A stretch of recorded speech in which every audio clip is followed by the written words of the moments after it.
Assalamualaikum warahmatullahi wabarakatuh. Apa kabar Bapak dan Ibu semua? Semoga kita semua selalu diberi sehat dan hati yang tenang ya. Kenalin, nama saya Dr. Ahmad Widodo. Selama lebih dari 30 tahun, kerjaan saya sehari-hari ya ngobrol dan merawat para orang tua hebat di seluruh Indonesia.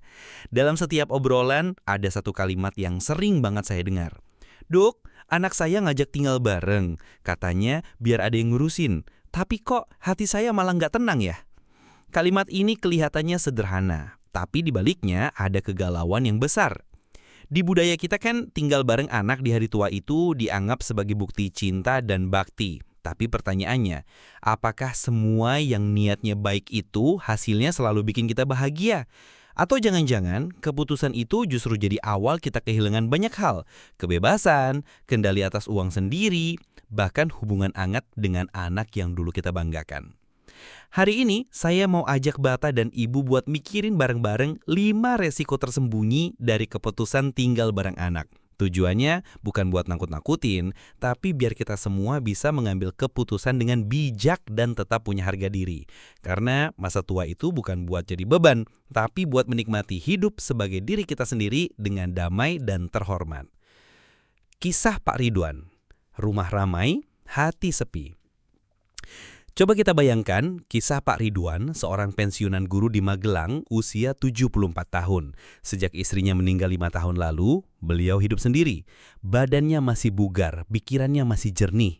Setiap pagi beliau punya ritual sendiri, nyapu halaman, ngopi sambil baca koran, dengerin burung berkicau. Hidupnya simple tapi tentram.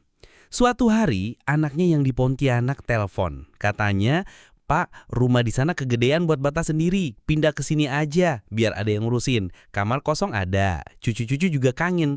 Biaya hidup juga jadi lebih hemat." Pak Ridwan awalnya ragu, tapi karena kangen keluarga, akhirnya beliau setuju.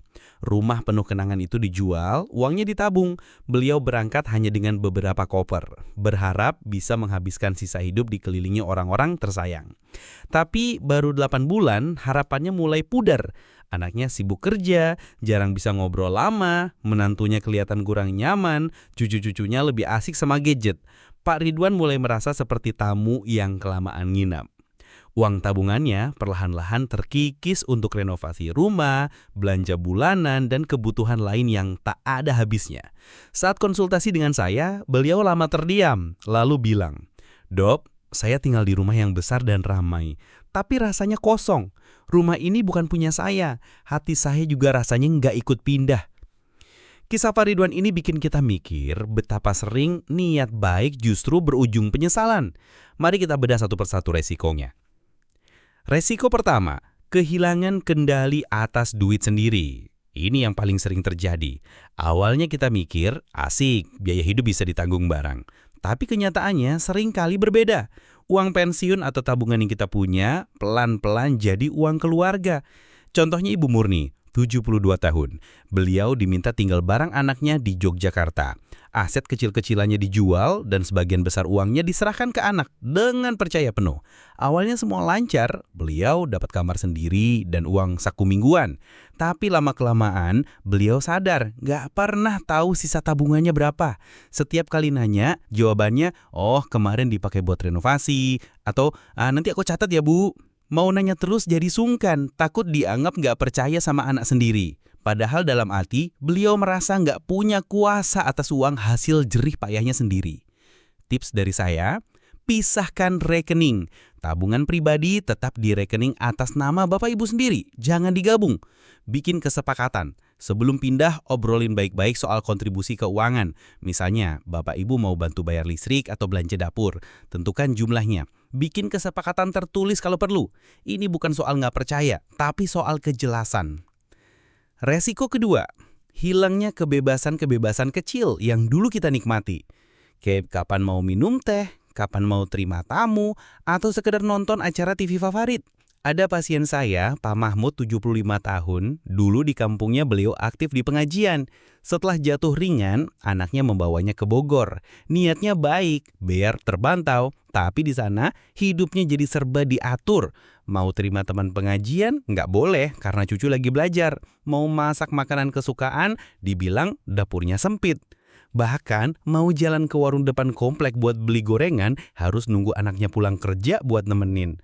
Hal-hal kecil ini kalau numpuk bisa mengikis harga diri. Kita jadi nggak perlu kegunaan dan akhirnya menarik diri. Tips dari saya, otonomi itu penting. Kalau masih mampu, lebih baik tinggal di rumah sendiri meskipun kecil. Tinggal berdekatan, bukan serumah. Pertimbangkan untuk cari kontrakan atau kos di dekat rumah anak. Jadi bisa sering ketemu tapi tetap punya privasi dan kebebasan. Resiko ketiga, hubungan keluarga malah jadi renggang. Percaya nggak? Terlalu dekat setiap hari justru bisa bikin hubungan jadi tegang.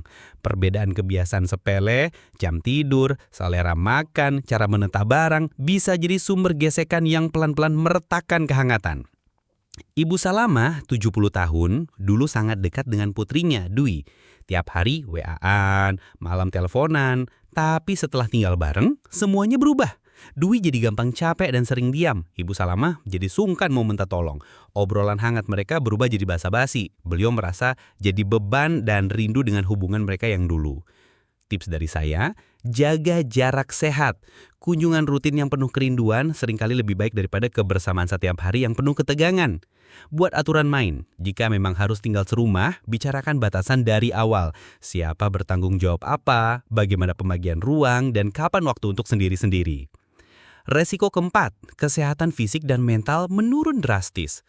Kesehatan orang tua itu sangat bergantung pada rutinitas dan lingkungan yang familiar. Pindah ke tempat baru yang asing bisa memicu stres berat yang berdampak langsung ke tubuh. Pak Suyono, 76 tahun, punya rutinitas yang sangat teratur di kampungnya, jalan pagi ke masjid, sarapan bubur langganan, menyiram tanaman, tekanan darahnya selalu stabil. Setelah pindah ke rumah anaknya di kota besar, semua rutinitas itu hilang. Lingkungan asing, jadwal makan ikut irama keluarga muda yang sibuk, malam susah tidur karena bising. Dalam 2 bulan, tekanan darahnya melonjak. Beliau sering linglung dan nafsu makan hilang. Stres akibat perubahan drastis memicu penurunan kondisi kesehatannya. Tips dari saya, jangan remehkan rutinitas. Sebelum pindah, pikirkan apakah rutinitas yang membuat Bapak Ibu sehat dan bahagia masih bisa dilakukan di tempat baru? Pertimbangan perawat rumahan. Jika butuh bantuan perawatan, mungkin lebih baik menyewa perawat profesional yang datang ke rumah daripada harus pindah dan kehilangan semua rutinitas. Resiko kelima, rentan dimanfaatkan. Secara sadar atau tidak sadar. Ini topik yang sensitif tapi harus kita bicarakan. Karena rasa sayang dan percaya penuh, banyak orang tua tanpa sadar menyerahkan seluruh kendali asetnya. Surat rumah, buku tabungan, semua dipegang anak. Posisi ini sangat rentan. Seperti kisah Bu Rohani, 78 tahun, atas nama mempermudah pengurusan, surat rumah warisan suaminya dibalik nama atas nama anaknya. Beliau percaya saja. Tak lama, rumah itu dijual untuk menutupi utang usaha si anak. Saat Bu Rohani sadar, beliau sudah tidak punya apa-apa dan tidak berdaya untuk menolak. Cinta tak selalu harus tinggal serumah. Bapak dan Ibu yang saya hormati, semua cerita ini bukan untuk bilang kalau semua anak itu jahat. Tentu tidak. Banyak sekali anak yang tulus merawat orang tuanya dengan penuh cinta dan hormat. Tujuan saya hanya satu, agar kita semua lebih bijak dan waspada. Cinta sejati itu tahu kapan harus mendekat dan kapan harus memberi ruang agar masing-masing bisa bernapas lega. Masa tua yang damai tidak tergantung di mana kita tinggal, tapi bagaimana kita tetap merasa punya kendali, punya pilihan, dan punya harga diri. Jika tidak tinggal bersama anak, ada banyak pilihan lain seperti tinggal mandiri di dekat mereka, bergabung di komunitas lansia, atau bahkan menyewa perawat rumahan. Kuncinya adalah kita tetap menjadi kapten di kapal kehidupan kita sendiri. Semoga obrolan kita hari ini bermanfaat. Wassalamualaikum warahmatullahi wabarakatuh.